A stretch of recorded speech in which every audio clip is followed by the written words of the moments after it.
Well, hello everyone. I hope you're having a great day. Hey, I have a question for you today. Do you live in a house? Well, I imagine that you would live in a house.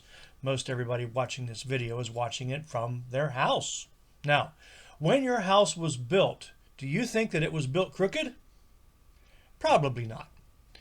Most of our houses have been built pretty straight, and we use tools like this to help keep things straight when we build them, including houses. Now, do you remember hearing this? There was a crooked man who walked a crooked mile. He found a crooked sixpence against a crooked stile. He bought a crooked cat which caught a crooked mouse, and they all lived together in a little crooked house. Yeah, sounds a little fun, doesn't it? Well, you didn't know this rhyme was first printed in 1842 by a man by the name of James Hallowell. Now, one legend suggests this nursery rhyme originated in a prosperous town in England called Lavenham, which is about 70 miles from London. And the poem was inspired by all these different multicolored houses that were leaning at irregular angles. They were crooked and they were supporting each other even as they were leaning. Now, that's one story.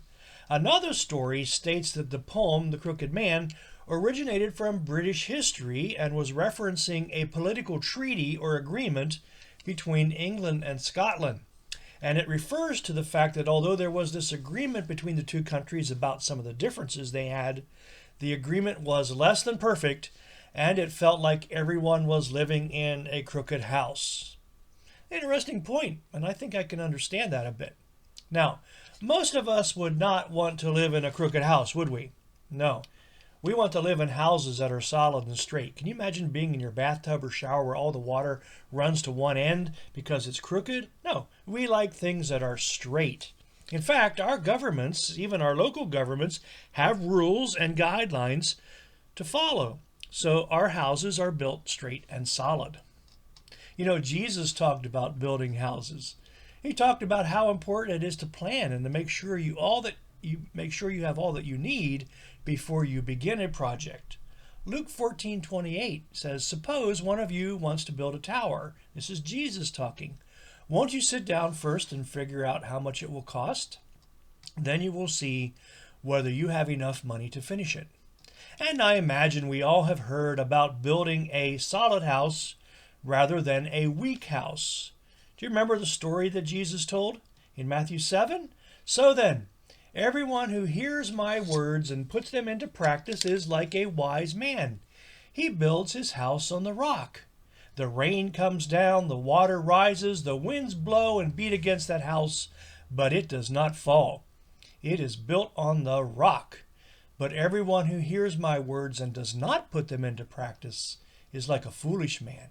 He builds his house on the sand.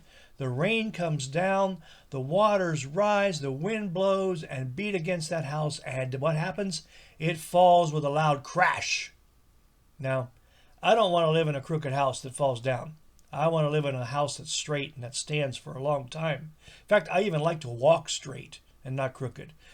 Proverbs 3:6 says, "In all your ways obey God, and then he will make your paths smooth and straight." So, today, find ways to be straight, to live in a straight house, not a crooked house, and also to walk and plan wisely as you include God in your life. Build your house on the Lord Jesus Christ. I hope you have a great day, and I hope that your day is filled with peace.